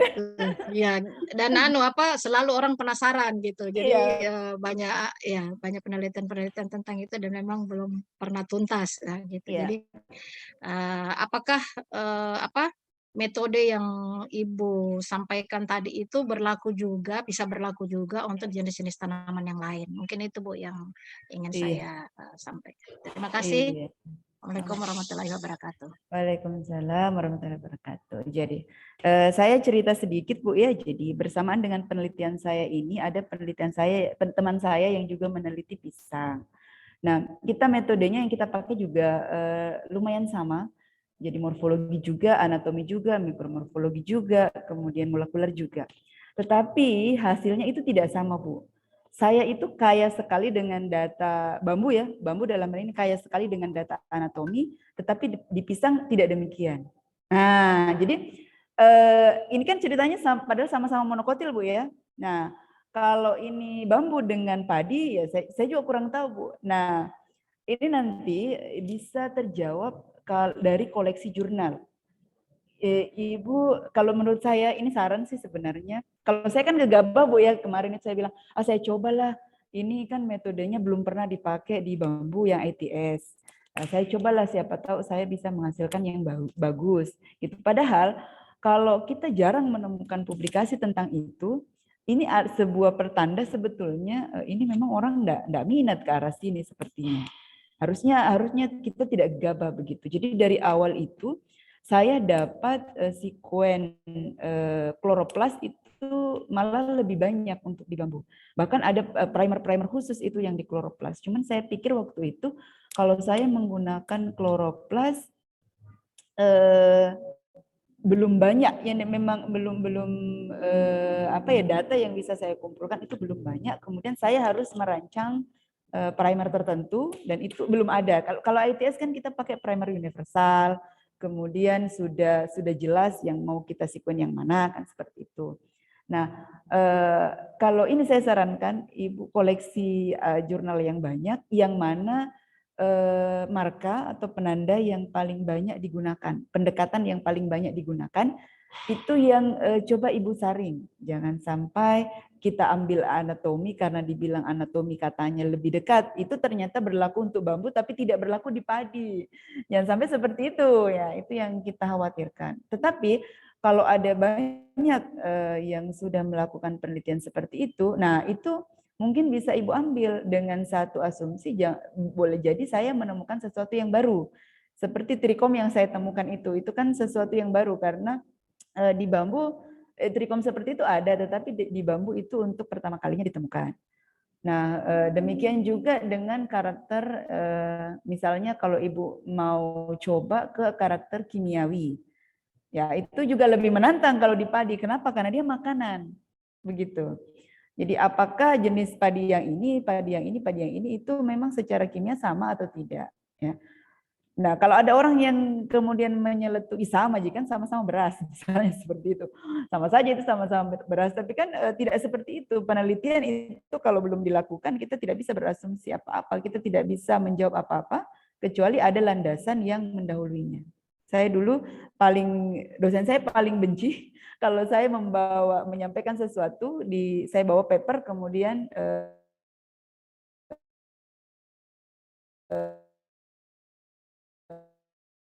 berkesimpulan seperti ini. Apa dasarnya kesimpulannya? Sangat detail itu mengarahkannya. Yang mana ini? Akhirnya kemudian didapatlah satu formula seperti ini, baru kemudian berani dipublish. Itu. Makanya tadi kalau ada pertanyaan, terus mau diapakan itu tadi spesies yang ditemukan itu, terus kelanjutannya bagaimana?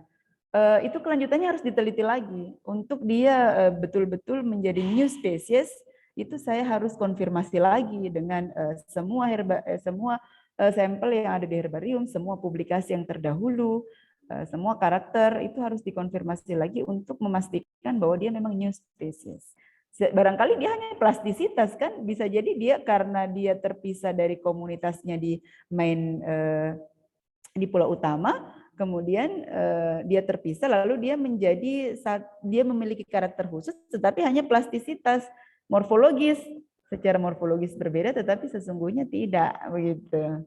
Ya, saya kira itu saja Bu saran dari saya. Semoga berhasil Bu S3-nya. Amin, Ya, boleh. terima kasih Bu. Sama-sama. Boleh bisa kalau misalnya Ibu mau berdiskusi, boleh silakan nanti hubungi saya, boleh kita berdiskusi. Nomor telepon saya ada, nanti saya tulis di chat. Siapa tahu ada yang mau penelitian, ini kita bisa saling sharing lah. Gitu. Oh, iya, Saya juga baik. nambah Terima ilmu kasih, Bu. tentunya, demikian juga dengan peserta yang lain.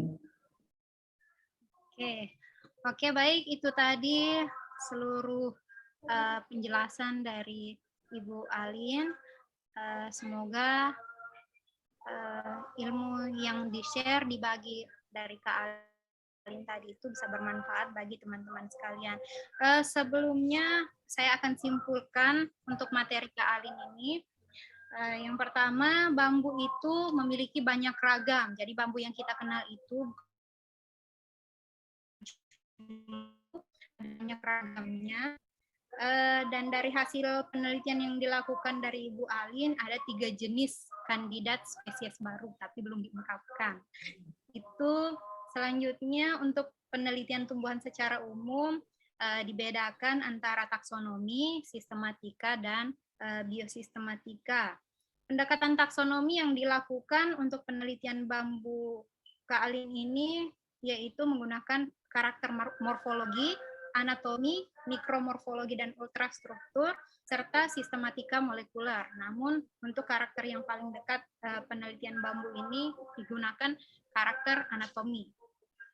Karakter bunga tidak digunakan untuk penelitian ini karena masa berbunganya yang membutuhkan waktu yang cukup lama, sekitar kurang lebih 7 tahun. Mungkin itu saja yang bisa saya simpulkan. Sebelum saya tutup, mungkin kita ada sesi foto bersama ya untuk dokumentasi terlebih dahulu sebelum ditutup. Saya serahkan kepada Saudara Muhammad Fadri. Ya, terima kasih Kak dan Kak Rukmana yang sudah memandu webinar kita pada pagi menjelang siang hari ini. Terima kasih juga kepada Ibu Moderator, Ibu Materi yang sudah memberikan materinya, sharing dengan kita, berdiskusi dengan sangat menarik juga. Sebelumnya, mungkin kami dari panitia ingin secara virtual memberikan ucapan terima kasih berupa e-certificate atau sertifikat digital kepada Ibu pemateri kita pada pagi hari ini. Mungkin salah satu panitia bisa di-share screen ininya sertifikatnya.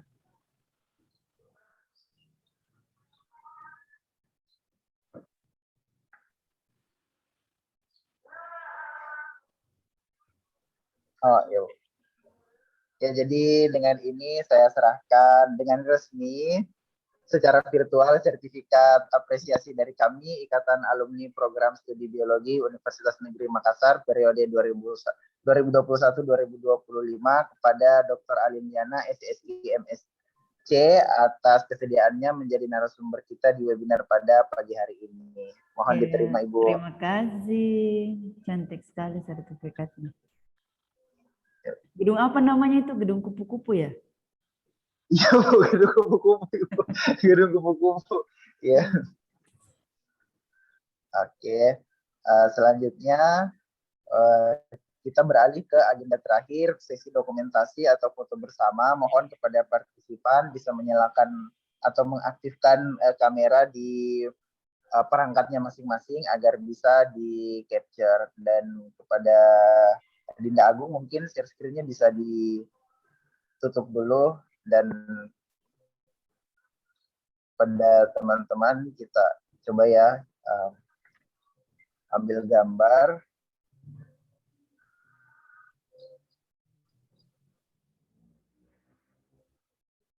Oke. 1, 2, 3. Oke, satu kali lagi mungkin. 1, 2, 3. Terima kasih. Itulah tadi rangkaian acara kita pada pagi hari ini, webinar IKA Probio FMIPA UNM. Sekali lagi saya mewakili panitia mengucapkan banyak terima kasih atas kesediaan seluruh pihak yang terlibat dalam acara ini. Kami juga mohon maaf atas kekurangan dan kelalaian kami selama acara ini terlaksana. Kami juga mengingatkan acara ini merupakan bagian dari rangkaian webinar series yang diadakan oleh IKA Probio. Jadi kedepannya masih akan banyak lagi acara yang serupa yang akan kami adakan. Jadi jangan takut, akan banyak lagi topik-topik yang lain yang tidak kalah menariknya dari apa yang sudah dibawakan oleh Dr. Alin pada pagi hari ini. Saya tutup acara ini dengan mengucap hamdalah. Sekian, wabillahi taufiq wal hidayah. Assalamualaikum warahmatullahi wabarakatuh. Waalaikumsalam warahmatullahi wabarakatuh.